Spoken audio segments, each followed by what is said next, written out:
ଶ୍ରୀକୃଷ୍ଣ କହିଛନ୍ତି ଯେ ଏହି ଜଗତର ଅଧିକାଂଶ ଲୋକ ପ୍ରକୃତରେ କାମରେ ବ୍ୟସ୍ତ ନାହାନ୍ତି, ବରଂ ସେମାନଙ୍କର ଚିନ୍ତା ଏବଂ ମାନସିକ ଦ୍ୱନ୍ଦ୍ୱରେ ହଜିଯାଇଛନ୍ତି। ଏହି ଚିନ୍ତା ସେମାନଙ୍କୁ କ୍ଳାନ୍ତ କରିଦିଏ। ଯେତେବେଳେ ଆମର ମନ ସମ୍ପୂର୍ଣ୍ଣ ସ୍ଥିର ଥାଏ, ସେତେବେଳେ ଆମେ ଆମର ବୁଦ୍ଧିର ସୀମା ପାର କରିପାରିବା। ଯେପରି ପାଣି ଶାନ୍ତ ଥାଏ, ସେତେବେଳେ ଆମେ ଏହାର ଗଭୀରତାକୁ ଦେଖିପାରିବା। ସେହିପରି ଯେତେବେଳେ ମନ ଶାନ୍ତ ଥାଏ, ଆମେ ଜୀବନର ଗଭୀରତାକୁ ବୁଝିପାରିବା। ଶ୍ରୀକୃଷ୍ଣ ଆମକୁ ମନେ ପକାଇ ଦିଅନ୍ତି ଯେ ଆମର ମନ ଏକ ଶକ୍ତିଶାଳୀ ଉପକରଣ। ପ୍ରତ୍ୟେକ ଚିନ୍ତା ଏବଂ ପ୍ରତ୍ୟେକ ଭାବନା ଆମ ଶରୀର ଏବଂ ମନ ଉପରେ ଗଭୀର ପ୍ରଭାବ ପକାଏ। ଯେପରି କ୍ଷେତରେ ବିହନ ବୁଣିବା ସମୟରେ ଆମକୁ ଯତ୍ନ ନେବାକୁ ପଡ଼ିବ ଯେ ବିହନ ଠିକ୍ ଅଛି, ସେହିପରି ଆମକୁ ମଧ୍ୟ ଆମର ଚିନ୍ତାଧାରା ସତର୍କତାର ସହିତ ବାଛିବା ଉଚିତ। ଜୀବନରେ ଯେକୌଣସି କାର୍ଯ୍ୟ ସମାପ୍ତ କରିବା ପାଇଁ ଏକ ସମୟସୀମା ରହିବା ଆବଶ୍ୟକ, କାରଣ ଏହି ଶୃଙ୍ଖଳା ଆମକୁ ସଠିକ୍ ଦିଗରେ ନେଇଥାଏ। ଆମେ କେବଳ ସେହି କାମ କରିବା ଉଚିତ ଯାହା ଆମକୁ ପ୍ରକୃତ ଆନନ୍ଦ ଦିଏ, କାରଣ ଖୁସି ହେଉଛି ଜୀବନର ପ୍ରକୃତ ପୁଞ୍ଜି। ଯେପରି ଜଣେ କୁମ୍ଭାର ମାଟି ପାତ୍ରରେ ନିଜ ମନ ଲଗାଇ ଏହାକୁ ଆକାର ଦେଇଥାଏ, ସେହିପରି ଆମେ ଆମ ମନକୁ ଆମ କାମରେ ଲଗାଇ ତାହା ପ୍ରମାଣ କରିବା ଉଚିତ। ଯେଉଁମାନେ ଅନ୍ୟମାନଙ୍କ ଉପରେ ନିର୍ଭରଶୀଳ ସେମାନେ ସର୍ବଦା ଅସନ୍ତୁଷ୍ଟ। ଆତ୍ମନିର୍ଭରଶୀଳତା ହେଉଛି ପ୍ରକୃତ ସୁଖର ଚାବିକାଠି। ଶ୍ରୀକୃଷ୍ଣଙ୍କ ଏହି ବାର୍ତ୍ତା ଆଜିର ସମୟରେ ସମାନ ଭାବରେ ପ୍ରାସଙ୍ଗିକ, ଯେଉଁଠାରେ ଆମେ ପ୍ରାୟତଃ ବାହ୍ୟ ଜିନିଷ ଉପରେ ନିର୍ଭରଶୀଳ ହୋଇଯାଉ। ଯଦି ଆମେ ଜୀବନରେ ପ୍ରକୃତ ସୁଖ ପାଇବାକୁ ଚାହୁଁଛୁ, ତେବେ ଆମକୁ ଆତ୍ମନିର୍ଭରଶୀଳ ହେବା ପାଇଁ ଚେଷ୍ଟା କରିବା ଉଚିତ। ଯେପରି ଜଣେ ଚାଷୀ ତାଙ୍କ କ୍ଷେତରେ ଜଳସେଚନ ପାଇଁ ଅପେକ୍ଷା କରେ ନାହିଁ, ସେ ନିଜେ କଠିନ ପରିଶ୍ରମ କରେ। ଶ୍ରୀକୃଷ୍ଣ ଅର୍ଜୁନକୁ ମଧ୍ୟ ଶିକ୍ଷା ଦିଅନ୍ତି ଯେ ଆତ୍ମା ଅକାଳ ଏବଂ ଅମର। ଏହି ଶରୀର ଠିକ୍ ଏକ କପଡ଼ା ପରି, ଯାହା ସମୟ ସହିତ ପରିବର୍ତ୍ତନ ହୁଏ। ମୃତ୍ୟୁର ଭୟ ଅର୍ଥହୀନ, କାରଣ ଆତ୍ମାର କୌଣସି ଅନ୍ତ ନାହିଁ। ଏହି ଚିନ୍ତାଧାରା ଆମକୁ ଜୀବନର କଷ୍ଟର ଭୟରୁ ମୁକ୍ତ ରହିବାକୁ ପ୍ରେରଣା ଦିଏ। ଯେପରି ପିଲାଟି ଖେଳୁଥିବା ସମୟରେ ପଡ଼ିଯାଏ କିନ୍ତୁ ଖେଳିବା ବନ୍ଦ କରେ ନାହିଁ, ସେହିପରି ଜୀବନର କଷ୍ଟରେ ମଧ୍ୟ ଆମକୁ ଆମ ପଥ ଚାଲିବା ଉଚିତ। ଶ୍ରୀକୃଷ୍ଣଙ୍କ ବାର୍ତ୍ତା ହେଉଛି ଯେ ଆମେ ଆମର ଅନ୍ତରାତ୍ମାର ସନ୍ତୋଷ ପାଇଁ କାମ କରିବା ଉଚିତ ଏବଂ ବାହ୍ୟ ଜଗତର ଲୋଭରେ ହଜିଯିବା ଉଚିତ ନୁହେଁ। ଆମ ଭୌତିକ ଜିନିଷ ସହିତ ଏତେ ଆସକ୍ତ ହୋଇଯାଉ ଯେ ଆମେ ଭୁଲି ଯାଉ ଯେ ଏସବୁ ଏଠାରେ ରହିବ। ତେଣୁ ଆମର କୌଣସି ବ୍ୟକ୍ତିଗତ ଲାଭ ବିନା ସଚ୍ଚା ହୃଦୟରେ ଆମର କାର୍ଯ୍ୟ କରିବା ଉଚିତ। ଜୀବନ ପଥରେ ଯେତେବେଳେ ଅସୁବିଧା ଆସେ, ଆମକୁ ଈଶ୍ୱରଙ୍କ ପ୍ରତି ଅଟଳ ବିଶ୍ୱାସ ରଖିବାକୁ ପଡ଼ିବ। ଯେପରି ଦୀପର ଆଲୋକ ଅନ୍ଧାରରେ ପଥ ଦେଖାଏ, ସେହିପରି ଈଶ୍ୱର ପ୍ରତ୍ୟେକ କଷ୍ଟକର ମୁହୂର୍ତ୍ତରେ ଆମକୁ ମାର୍ଗଦର୍ଶନ କରନ୍ତି। ସମୟ ସହିତ ପରିବର୍ତ୍ତନ ହେବା ଆବଶ୍ୟକ, କାରଣ ଯଦି ଆମେ ସମୟ ଅନୁସାରେ ପରିବର୍ତ୍ତନ ନ କରୁ, ତେବେ ଜୀବନର ପ୍ରଭାବ ଆମକୁ ପଛରେ ପକାଇପାରେ। ଶ୍ରୀକୃଷ୍ଣଙ୍କ ବାର୍ତ୍ତା ଆମକୁ ଏହା ମଧ୍ୟ ଶିକ୍ଷା ଦିଏ ଯେ ଭୁଲ କରିବା ମାନବ ସ୍ୱଭାବର ଏକ ଅଂଶ, କିନ୍ତୁ ଜାଣିଶୁଣି କାହା ପ୍ରତି ଭୁଲ କରିବା ଜମା ବି ଠିକ୍ ନୁହେଁ। ଯାହା ହେବାର ଅଛି ତାହା ଘଟିବ ଏବଂ ଯାହା ହେବାର ନାହିଁ ତାହା କେବେ ହେବ ନାହିଁ। ତେଣୁ ଆମେ ଆମର କର୍ମ ଉପରେ ଧ୍ୟାନ ଦେବା ଉଚିତ ଏବଂ ଫଳାଫଳ ବିଷୟରେ ଚିନ୍ତା କରିବା ଉଚିତ ନୁହେଁ। ଯଦି ଆପଣଙ୍କ ଆବଶ୍ୟକତାଠାରୁ ଅଧିକ ସମ୍ମାନ ଏବଂ ସମୟ ଦିଆଯାଏ, ତେବେ ଲୋକମାନେ ଆପଣଙ୍କୁ ଦୁର୍ବଳ ଭାବିବା ଆରମ୍ଭ କରନ୍ତି। ଯଦି କେତେକ ସମୟରେ ଲୋକମାନେ ଆପଣଙ୍କ ପଛରେ ଆପଣଙ୍କ ବିଷୟରେ ଆଲୋଚନା କରୁଛନ୍ତି, ତେବେ ଭୟଭୀତ ହୁଅନ୍ତୁ ନାହିଁ, କାରଣ କେବଳ ସେହିମାନଙ୍କ ବିଷୟରେ ଆଲୋଚନା କରାଯାଏ ଯାହାଙ୍କ ପାଖରେ କିଛି ବିଶେଷ ଅଛି। ମାଗି ସଫଳତା କେବେ ହାସଲ ହୁଏ ନାହିଁ। ଭିକ୍ଷା ମାଗିବା ଦ୍ୱାରା ତୁମେ କେବଳ ଦାନ ପାଅ। କିଛି ହାସଲ କରିବା ପାଇଁ କଠିନ ପରିଶ୍ରମ, ସମର୍ପଣ ଏବଂ ସାହସ ଆବଶ୍ୟକ। ଯଦି ଆପଣ ଆପଣଙ୍କର ସମସ୍ୟାର ସମ୍ମୁଖୀନ ହୋଇପାରନ୍ତି ନାହିଁ, ତେବେ ଜୀବନରେ କିଛି ବଡ଼ ହାସଲ କରିବା ସମ୍ଭବ ନୁହେଁ।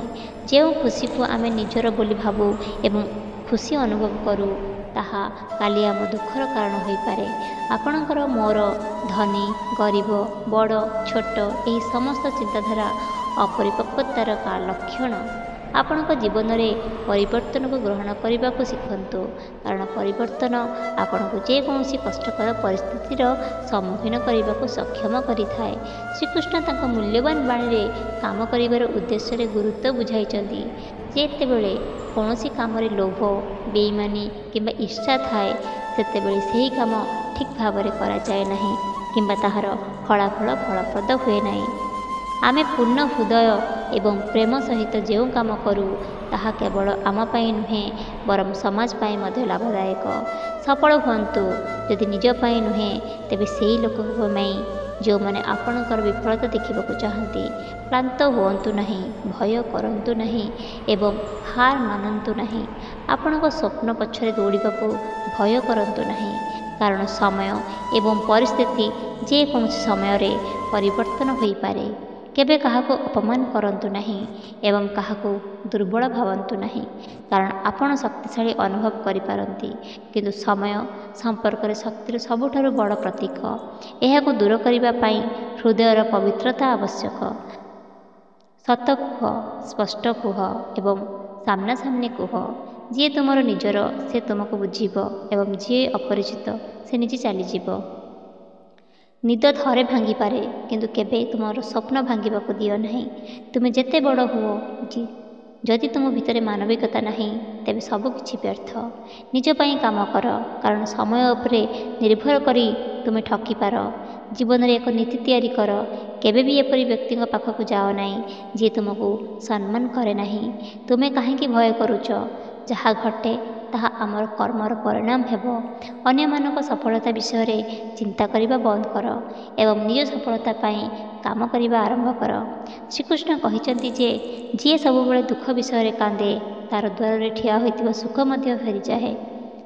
ଏହା ମଧ୍ୟ ବୁଝାଇଛନ୍ତି ଯେ ଯିଏ ତୁମକୁ ସମର୍ଥନ କରେ ତାକୁ ସମର୍ଥନ କର ଏବଂ ଯିଏ ତୁମକୁ ବିଶ୍ୱାସଘାତ କରେ ତାକୁ ଛାଡ଼ିଦିଅ। କାହାଠାରୁ ଅତ୍ୟଧିକ ଆଶା ରଖ ନାହିଁ, କାରଣ ଯେତେ ଅଧିକ ଆସକ୍ତି କ୍ଷତ ସେତେ ଗଭୀର। ଜୀବନରେ ଅଧା ଦୁଃଖ ଭୁଲି ଲୋକଙ୍କଠାରୁ ଆଶା କରିବା ଯୋଗୁଁ ଆସିଥାଏ, ତେଣୁ କେବଳ ନିଜଠାରୁ ଆଶା ରଖ। ଅନ୍ଧାରରେ ତୁମର ଛାଇ ମଧ୍ୟ ତୁମକୁ ଛାଡ଼ିଦିଏ। ଅପରିଚିତ ଲୋକମାନେ ତୁମ ସହିତ କିପରି ରହିପାରିବେ? ଏହି ଶାନ୍ତି ହେତୁ ସର୍ବଦା ଶାନ୍ତ ରୁହ। ଏହା ମାଧ୍ୟମରେ ତୁମେ ନିଜକୁ ଶକ୍ତିଶାଳୀ ପାଇବ। ଯେପରି ଲୁହା କେବଳ ଥଣ୍ଡା ହେଲେ ଶକ୍ତିଶାଳୀ ହୁଏ, କିନ୍ତୁ ଯେତେବେଳେ ଏହା ଗରମ ହୁଏ ଏହାକୁ ଯେକୌଣସି ଆକାରରେ ରୂପ ଦିଆଯାଇପାରିବ। ଲୋକମାନେ ନିଜ ଶରୀରକୁ ସୁନ୍ଦର କରିବାରେ ବ୍ୟସ୍ତ, କିନ୍ତୁ ଆତ୍ମାର ସୌନ୍ଦର୍ଯ୍ୟ ବହୁତ ଗୁରୁତ୍ୱପୂର୍ଣ୍ଣ। ଶରୀରର ନିଶ୍ୱର ଏହା ମାଟିରେ ତିଆରି ଏବଂ ଶେଷରେ ମାଟିରେ ମିଶିଯିବ, କିନ୍ତୁ ଆତ୍ମା ଅମର, ତେଣୁ ଆତ୍ମାର ସୌନ୍ଦର୍ଯ୍ୟ ଉପରେ ଧ୍ୟାନ ଦେବା ଗୁରୁତ୍ୱପୂର୍ଣ୍ଣ। ଶ୍ରୀକୃଷ୍ଣ କହିଛନ୍ତି ଯେ ଯେତେବେଳେ ତୁମେ କୌଣସି ଭଲ କିମ୍ବା ଖରାପ କାମ କର ଏବଂ ଭାବ ଯେ କେହି ଦେଖୁନାହିଁ, ସେତେବେଳେ ଭୁଲ ନାହିଁ ଯେ ମୋର ଦୃଷ୍ଟି ସବୁବେଳେ ତୁମ ଉପରେ ଅଛି। ତେଣୁ ତୁମେ ଏକା ଅଛ ବୋଲି ଭାବ ନାହିଁ, ଶ୍ରୀକୃଷ୍ଣ ସବୁବେଳେ ତୁମ ସହିତ ଅଛନ୍ତି। ଜଣେ ଅଜ୍ଞ ବ୍ୟକ୍ତି ଏହି ଭ୍ରମରେ ପଡ଼ିଯାଏ ଯେ ସେ ସମସ୍ତ କାର୍ଯ୍ୟ କରୁଛି ଏବଂ ଏହା ତା ଭିତରେ ଅହଙ୍କାରକୁ ଜନ୍ମ ଦିଏ, କିନ୍ତୁ ଏହି ବ୍ରହ୍ମାଣ୍ଡରେ ଯାହା ଘଟୁଛି ତାହା ସବୁ ପ୍ରକୃତି ଦ୍ୱାରା ଘଟୁଛି। ତେଣୁ ଅହଙ୍କାର ତ୍ୟାଗ କରି ଶ୍ରୀକୃଷ୍ଣଙ୍କ ଭକ୍ତିରେ ମଗ୍ନ ହେବା ହେଉଛି ପ୍ରକୃତ ଜ୍ଞାନ। ତୁମ ସହିତ ରହି ମଧ୍ୟ ଯେଉଁଠାରେ ଅନ୍ୟ କାହାର ଅଟନ୍ତି ସେମାନଙ୍କଠାରୁ ଦୂରେଇ ରହିବା ଭଲ। ଭାଗ୍ୟ କେବଳ କଠିନ ପରିଶ୍ରମ ଦ୍ୱାରା ପରିବର୍ତ୍ତନ ହୁଏ, ବସି ଭାବିବା ଦ୍ୱାରା ନୁହେଁ। ଶ୍ରୀକୃଷ୍ଣ କୁହନ୍ତି ଯେ ଯଦି ମୋର ଭକ୍ତ ନୀରବ ରହି ସବୁକିଛି ଶୁଣୁଛନ୍ତି, ତେବେ ମନେ ରଖନ୍ତୁ ଯେ ମୁଁ ନିଜେ ତାଙ୍କ ନୀରବତା ଏବଂ ବିଶ୍ୱାସର ଉତ୍ତର ଦେଉଛି। ମୁଁ କେବଳ ଭାଗ୍ୟବାନ ଆଗରେ ମୁଣ୍ଡ ନୁଆଏ, ସେ ତୁମକୁ ଅନ୍ୟ କାହା ଆଗରେ ମୁଣ୍ଡ ନୁଆଇବାକୁ ଦେବେ ନାହିଁ। ଯଦି ଆପଣ ଅତ୍ୟଧିକ ଭଲ ହୋଇଯାଆନ୍ତି, ତେବେ ଲୋକମାନେ ଆପଣଙ୍କୁ ଲେମ୍ବୁ ଭାବି ଚାପିଦେବେ। ଯେତେବେଳେ ଆପଣଙ୍କ ଚିନ୍ତାଧାରା ସକାରାତ୍ମକ ହୋଇଥାଏ, ସେତେବେଳେ ହିଁ ଆପଣ ସଫଳତା ପାଇବା ଆରମ୍ଭ କରିବେ। ସମୟ କିପରି ହେଉ ଏହା ବିତିଯାଏ। ଶ୍ରୀମଦ୍ ଭାଗବତ ଗୀତାରେ ଭଗବାନ ଶ୍ରୀକୃଷ୍ଣ କହିଛନ୍ତି ଯେ ଯଦି ତୁମେ ପ୍ରକୃତରେ ତୁମର ଜୀବନ ବଞ୍ଚ, ଯଦି ତୁମେ ପରିବର୍ତ୍ତନ କରିବାକୁ ଚାହୁଁଛ, ତେବେ ସର୍ବପ୍ରଥମେ ତୁମକୁ ତୁମର ମନ ପରିବର୍ତ୍ତନ କରିବାକୁ ପ୍ରସ୍ତୁତ ହେବାକୁ ପଡ଼ିବ, କାରଣ ତୁମର ଚିନ୍ତାଧାରା ତୁମର ମନ ପରି ହେବ ଏବଂ ତୁମର ଜୀବନ ତୁମର ଚିନ୍ତାଧାରା ପରି ହେବ। ପ୍ରତ୍ୟେକ ସମୟ ଭଲ କାମ କରିବା ପାଇଁ ଉପଯୁକ୍ତ। କାମକୁ କାଲିକୁ ସ୍ଥଗିତ ରଖିବା ଏବଂ ସଠିକ୍ ସମୟ ପାଇଁ ଅପେକ୍ଷା କରିବା କେବଳ ଏକ ପ୍ରତାରଣା ଯାହା ଆମେ ନିଜକୁ ଦେଉଛୁ। ଯିଏ ତୁମର ଖରାପ ସମୟରେ ମଧ୍ୟ ତୁମକୁ ଛାଡ଼ିଯାଏ ନାହିଁ, ତାଙ୍କଠାରୁ ଭଲ ବନ୍ଧୁ ଆଉ କେହି ହୋଇପାରିବ ନାହିଁ। ଶ୍ରୀକୃଷ୍ଣ କହିଛନ୍ତି ଯେ ଜୀବନରେ ଯାହା ବି ସମୟ ହେଉ, ପ୍ରିୟଜନଙ୍କ ସମର୍ଥନ ପାଇବା ବହୁତ ଗୁରୁତ୍ୱପୂର୍ଣ୍ଣ। ଏହି ସମର୍ଥନ ସୁଖରେ ବୃଦ୍ଧି ପାଏ, ଯେତେବେଳେ ଦୁଃଖରେ ହ୍ରାସ ପାଏ। ପ୍ରିୟଜନଙ୍କ ସହିତ ସମୟ ବିତାଇବା ଏତେ ସ୍ୱାଭାବିକ ଯେ ଜଣେ ଏହା ଅନୁଭବ ମଧ୍ୟ କରେ ନାହିଁ। ଶ୍ରୀକୃଷ୍ଣ ଅର୍ଜୁନକୁ କୁହନ୍ତି, ତୁମେ କାହିଁକି କାନ୍ଦୁଛ? ତୁମେ ଯାହା ହରାଇଲ ତାହା ତୁମେ ନିଜେ ସୃଷ୍ଟି କରିଥିଲ। ଆଜି ଯାହା ତୁମର ଥିଲା ତାହା କାଲି ଅନ୍ୟ କାହାର ହେବ, କାରଣ ପରିବର୍ତ୍ତନ ହେଉଛି ଜଗତର ନିୟମ। ଯଦି ତୁମେ କାହାର ଭଲ କରିପାରୁନାହଁ, ତେବେ ଅତି କମରେ ତା'ର ଖରାପ କର ନାହିଁ। ଦୁନିଆ ଦୁର୍ବଳ ହୋଇପାରେ, କିନ୍ତୁ ଜଗତର ସୃଷ୍ଟିକର୍ତ୍ତା ନୁହେଁ।